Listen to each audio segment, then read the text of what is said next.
Story 1. My family's got this old vacation cabin tucked away in the Alps, France. It's been ours forever, way before I was born. My parents are crazy about skiing, so they bought it a place close to the slopes. The place is ancient, creaky floors and all, but it's got charm.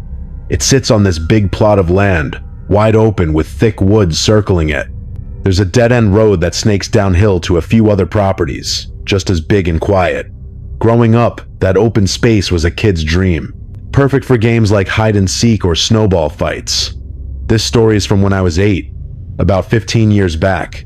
I'm Leo, by the way, and my brother Mark was 11. It was the middle of a brutal blizzard, snow piling up like crazy. Mark and I couldn't resist. We begged Mom to let us play outside, promising we'd stick close. She layered us up in so many clothes I could barely move. But out we went, snow gear and all. The snow was deep, almost to my knees, and the wind stung my face. But I was too excited to care. Mark and I had this snowball game we'd made up, with our own weird rules. We'd each build a fort, anywhere we wanted, but we had to tell each other where. Then we'd make one huge snowball, the jewel, and hide it behind a wall in our fort. The goal was to sneak into the other's base, steal their jewel, and get it back to your own without getting caught. Simple, but it felt epic. Mark decided his fort would be on the neighbor's property down the road. Nobody was ever there, like 9 times out of 10, so we'd always mess around on their land. Their driveway was empty, as usual, and the house looked dark, snow piling up untouched. I picked a spot closer to our cabin, behind a big tree stump. We split up, Mark trudging off through the snow to set up his fort. The plan was, he'd blow a whistle when he was ready, and the game would start. I waited by my fort, piling snow to make my wall stronger. The blizzard was loud, wind howling through the trees, and the snow kept coming down, blurring everything. It felt like we were the only ones in the world out there. Minutes passed, and I started to wonder where Mark was. The whistle never came. I checked my little watch. 5 minutes, then 10. Nothing. I figured maybe the wind was swallowing the sound, or maybe Mark was just taking forever to build his fort. Either way, I was getting antsy. The cold was creeping in, even through all my layers, and standing still wasn't helping. I kept glancing toward the neighbor's property, but the snow made it hard to see far. Something about the quiet started to feel heavy, like the woods were watching me. Not in a creepy way, not yet, just off. Like, I wasn't as alone as I thought. I shook it off, telling myself it was just the storm messing with my head. Mark was probably fine, just being slow. Still, I couldn't shake the feeling that something was out there, hidden in the snow, waiting for me to move. I tightened my scarf and decided to head toward his fort. The game was on, whistle or not. I started trudging down the dead-end road toward the neighbor's property, the snow crunching under my boots. The blizzard was relentless, flakes stinging my face, and the world felt smaller, like it was just me and the storm. I was 8, so the idea of cutting through the woods alone was too spooky, especially with the wind howling like it was alive. The road was safer, even if it was slow going. As I got closer to the neighbor's driveway, I squinted through the bare trees, expecting to spot Mark's fort. The woods were so open in winter, you could usually see right through them. But there was nothing. No Mark, no fort, just snow piling up. I felt a prickle on my neck, like someone was watching me, but I told myself it was just the cold messing with me. I cut through the trees to sneak onto the property, thinking I'd surprise Mark and steal his jewel. That's when I saw it. His fort, a little snow wall with a big snowball behind it. But Mark was nowhere. I spun around, scanning the yard, the house, the woods. Empty. My heart started to race. Then, out of nowhere, a voice called, "Excuse me, are you looking for your brother?" I froze. It was a woman standing at the front door of the neighbor's house. I hadn't even noticed her until she spoke. I shouted back that we were playing a game, my voice shaky. She said, "Your brother isn't here."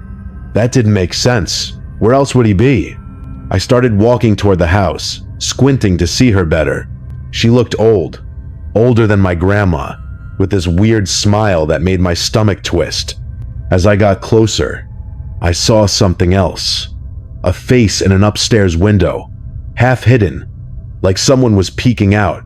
For a split second, I thought it was Mark, but it wasn't. Whoever it was had a dark cap pulled low, and the window cut off the rest of their face. Then I noticed footprints in the snow leading to the front door. They had to be Mark's, but there was something else. Another set of prints, doubling back toward the woods. My head was spinning. The woman waved me inside, saying, "Come in, get out of the cold." That smile of hers. It wasn't right. I stopped dead and screamed, "Mark!" No answer. The woman's smile vanished, and I heard heavy footsteps inside the house thumping down from upstairs. My whole body went cold. I turned and ran, not daring to look back. The woman yelled something, but the wind swallowed her words. I glanced over my shoulder once, and the face in the window was gone. I sprinted through the snow, following my own tracks back to the road. Then I heard it. My dad's whistle, sharp and familiar, calling us home. I ran faster, heart pounding, until I reached our driveway. Dad and Mark were there, already coming to find me. Mark said he'd seen people in the neighbor's house, telling him to come inside. I blurted out what happened to me. Dad grabbed a shovel and marched down there while Mom kept us inside. He came back saying the house was locked, and no one answered. We later learned from another neighbor that the owners weren't there that weekend. Nobody should have been in that house. The cops checked it out, found an unlocked back door, but no one was inside. Nothing added up. That empty house, those footprints, that face in the window. It still haunts me. Story 2. A few winters ago when I was 21, and my buddies, Nathan, Lucas, and Sam, headed to Whistler, Canada for a ski trip. I'm Alex, by the way. Whistler's a beast of a mountain, with endless trails and peaks that make your legs burn just thinking about them. We were pumped, ready for 2 days of shredding the slopes. Nathan had booked the whole thing and Lucas was driving, so we just piled into his beat-up SUV and went. The place was massive, probably 7 ski lifts covering every corner of the mountain. I think it was Whistler Blackcomb, but don't quote me on that. We skied hard the first day, hitting every trail we could, and by day 2, we knew which runs we loved. Double blacks were our jam, racing each other down like it was a game. To keep things lively, we'd brought some fireball shooters. Nothing crazy, just enough to warm us up in the cold. We were having a blast, laughing, wiping out, and pushing each other to go faster. The snow was perfect, the kind that crunches under your skis, and the views were unreal. With about an hour left before the lifts closed, we were at the top, debating how to end the trip on a high note. That's when 2 girls skied over to us. No helmets, just goggles and big smiles. I'm not trying to sound weird, but Emma and Chloe were straight up gorgeous. Like the kind of beautiful that makes you forget what you were saying. They introduced themselves all friendly and started chatting. They said the mountain was full of older folks, which we'd noticed too. And they were bored, looking for some fun. It made sense, us being a group of young guys, probably their age. Chloe seemed like a pro skier, asking Sam all these technical questions about his gear. Sam and Lucas had their own fancy skis, not rentals like mine and Nathan's, and the girls were impressed. Emma teased us about our fireball, saying it was cute that we stuck to something so tame. We laughed, joking that it unlocked our true ski potential, or some dumb line like that. Then, out of nowhere, Chloe pulled out an unmarked bottle and dared us to try it, calling us out for playing it safe. We weren't about to back down from a challenge. Sam and Lucas took big swigs, and Nathan followed. I took a sip too, but something about it felt off. The bottle had no label, and the liquid burned weirdly. I didn't say anything though. Didn't want to kill the vibe. The girls were cool, flirty even, especially with Sam, who was laying on the charm thick. We figured we'd spend the last hour skiing with them, maybe grab a drink after. Then Chloe asked if we'd ever tried a trail called Shadow Glade. None of us had heard of it, which was weird since we'd studied the trail map. They said it was a hidden glade trail, one of those runs that weaves through trees, barely open to the public. We loved glades. The thrill of dodging trees is unmatched, so we were instantly curious. They told us to follow them, and we did, skiing to a quiet part of the mountain. The snow there was untouched, and it felt like we were the only ones around. Something about it was exciting, but deep down, I couldn't shake the feeling that we were being led somewhere we shouldn't go. We followed Emma and Chloe to this so-called Shadowglade trail, skiing to a desolate part of Whistler where the snow was untouched and the crowds were gone. I'm Alex. If you didn't catch that earlier, they told us to take off our skis and walk uphill a bit, which was weird. Trails don't usually start like that. Nathan and I hung back, letting Sam and Lucas flirt up ahead with the girls. Nathan whispered that something felt off. He'd never heard of a trail you couldn't reach by lift. I agreed, but what could we do? We were already here. We trekked into the forest, the terrain leveling out, and I started to feel watched, like eyes were on us from the trees. The girls led us to a downward slope, insisting this was the trail and it'd take us back to the lifts. Chloe pulled out that unmarked bottle again, pushing us to finish it.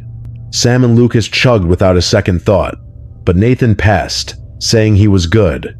I swear, I saw Chloe's smile twist into something angry for a split second before she went back to being all flirty. I pretended to drink, tilting the bottle but keeping my lips closed. My gut was screaming that something was wrong. I checked my phone, 30 minutes until the lifts closed. I tried to say we didn't have time, but the girls brushed it off, saying the lifts were close. Then they took off down the slope, yelling for us to follow. Sam and Lucas bolted after them, and Nathan and I had no choice but to go along. The run was tough, with trees everywhere, but we made it to the bottom. No lifts in sight, just forest all around. I asked where the hell the lifts were, and the girls said to chill. They'd take us there soon.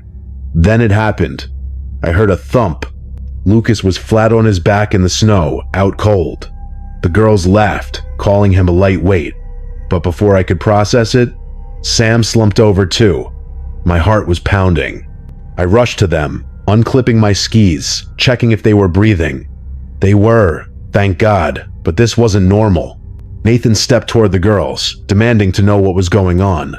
They acted shocked, saying they had no idea. Then Nathan collapsed. I was freaking out, alone with two girls who were staring at me like they were waiting for me to drop. My head spun, and I sat in the snow, too dizzy to stand. I yelled, asking what they'd given us, but they just stood there, silent. I fought to keep my eyes open, refusing to pass out. Then Emma muttered to Chloe, "He must not have drunk enough." Chloe cursed, and they started unclipping their skis. They grabbed Sam and Lucas's expensive skis and trudged off into the woods. I was numb, helpless, but I knew I had to do something. After a few minutes, I could move again. I stumbled after their tracks, spotting them in the distance. The forest opened to a road, and a van was parked there. 4 big guys stepped out, and the girls waved them back in. One pointed right at me. I froze, realizing I'd left my friends behind, defenseless. The guys hesitated, and I bolted back the way I came, following my tracks. I found Nathan, shook him awake, and we tried rousing Sam and Lucas. No luck. We waited, praying those guys didn't follow. They didn't. An hour later, our friends woke up, groggy and confused. We told them everything. The police took it seriously, but nothing came of it. Those girls, that van, what they wanted, it's still a chilling mystery. Story 3. Every winter, my friends Jonas, Victor, and I have this little tradition of walking out onto a frozen lake in the outskirts of Lapland, Finland. I'm Eric, by the way. It's not some big deal or anything, just something we've done for years because we love the vibe. There's this quiet magic about standing on a sheet of ice, surrounded by nothing but snow and silence. It feels like the world pauses, like you've got nature all to yourself. If you've ever stood alone in the snow, hearing only the soft patter of flakes, you get it. The photos we take out there always turn out amazing, which is a bonus for a few guys like us who don't mind looking a bit edgy. This story happened last winter, about 4 months ago from now, in April as I'm telling it. It was a snowy night, perfect for our tradition. The lake's out in the middle of nowhere, ringed by a sparse cluster of trees. Not quite a forest, but enough to block any car from getting close. Jonas was driving his pickup, which handles snow like a champ, so we let him take the wheel instead of Victor, our usual driver. It had been below freezing for weeks, so we were pretty sure the lake was solid. I'm a winter guy through and through. Give me snow over summer any day. There's something about how snowfall makes everything look soft and clean. Plus, it's never truly dark. Even at night, the snow catches the moonlight, blending day and night into this surreal glow that's hard to explain. That night, the moon was nearly full, making the whole scene feel like a dream. We parked in a nearby lot and bundled up against the cold. I don't smoke, never have, but Jonas and Victor lit cigarettes as we walked toward the lake. It was late, probably past midnight, and the place was dead quiet. No animals, no people, just us and the snow falling steadily. We were laughing about something dumb, maybe a bad joke one of us told. When we reached the lake's edge, it looked frozen, solid, like a giant mirror dusted with snow. To be safe, Jonas grabbed a rock and chucked it onto the ice. It didn't crack, just skidded across, so we took that as our green light.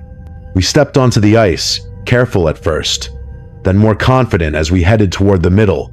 We didn't go too far. Nobody's stupid enough to risk the thinner ice, but we got maybe 100 feet out. The snow muffled everything, and the air felt heavy, like it was holding its breath. I kept looking around, half expecting to see something in the trees, but it was just us. Still, I couldn't shake this weird feeling like we weren't as alone as we thought. It wasn't fear. Not yet. Just a nagging sense that the silence was watching us. Jonas was snapping photos, and Victor was blowing smoke rings, both of them oblivious. I tried to focus on the moment, the way the moonlight made the snow shimmer, but that feeling stuck with me. The lake stretched out, vast and empty, and the trees loomed like silent guards. We were isolated, cut off from the world, and even though we were together, I felt oddly alone. Something about that night told me we were about to stumble into something we weren't meant to see. We were out on that frozen lake in Lapland, Finland, about 100 feet from the shore, surrounded by snow and silence. I'm Eric, if you missed that. Jonas, Victor, and I were soaking in the quiet, the moonlight glowing off the snow, when something caught my eye across the lake. On the far side, where the trees hugged the ice, a dark shape was moving. It was big, hunched over, and slow, like it was carrying something heavy. We stopped talking, just stood there, staring. My heart kicked up a notch. "Is that a wolf?" Victor whispered, barely audible. I didn't answer. If it was, we didn't want its attention. But as it got closer, something felt wrong. It moved too upright, too human, and there was something dragging behind it. My stomach twisted. This wasn't a wolf. It was a person, dressed in what looked like a wolf costume, the kind you'd see at a creepy Halloween party. Jonas muttered, "What the hell?" And I was thinking the same. It sounds weird now, but in that moment, it was terrifying. The snow blurred the details, but I could see a rope in their hand tied to a small black bag they were pulling, like a trash bag but smaller. My mind raced. Why was someone out here, in a wolf suit, dragging a bag in the middle of the night? I wanted to move, to get out of there, but my legs felt glued to the ice. The figure kept coming toward the lake, and then they stopped. They straightened up, and I swear I felt their eyes on us, even from that distance. The silence was suffocating, like the whole world was holding its breath. Then they bent down, maybe grabbing a rock, and started smashing it into the ice. The sound was faint but sharp, each hit echoing in my chest. They were trying to break through, probably to dump that bag. My brain screamed to run, but I couldn't move. Jonas and Victor were just as frozen. Then Victor tapped my shoulder, nodding toward the shore. Without a word, we started moving, stepping carefully so the ice wouldn't creak. Every crunch of snow felt too loud, even though I knew they couldn't hear us from so far. We'd only gone a few yards when a voice yelled, "Hey!" It cut through the quiet like a knife. I didn't look back, just ran, praying they didn't have a gun or something worse. The cold burned my lungs, and I was gasping in seconds. We hit the edge of the lake, stumbling onto solid ground, and kept going, not stopping until we reached Jonas's truck. My hands were shaking as I climbed in. Jonas peeled out, and none of us spoke for a while. Finally, Victor said it was probably someone dumping trash, but I told him that was nuts. Who wears a wolf suit to dump garbage in a blizzard? Jonas thought it might be a body, but the bag was too small. We argued the whole drive home, no answers. A few days ago, my mom was watching television, and a missing persons report came up. A kid from our area, gone around the same time we were out there. I don't want to jump to conclusions, but it's hard not to wonder if that bag, that figure, was tied to it. We've reported it to the police, but nothing's come up yet. That night on the lake, the feeling of being watched, alone and helpless, it stuck with me, and I don't think I'll ever shake it.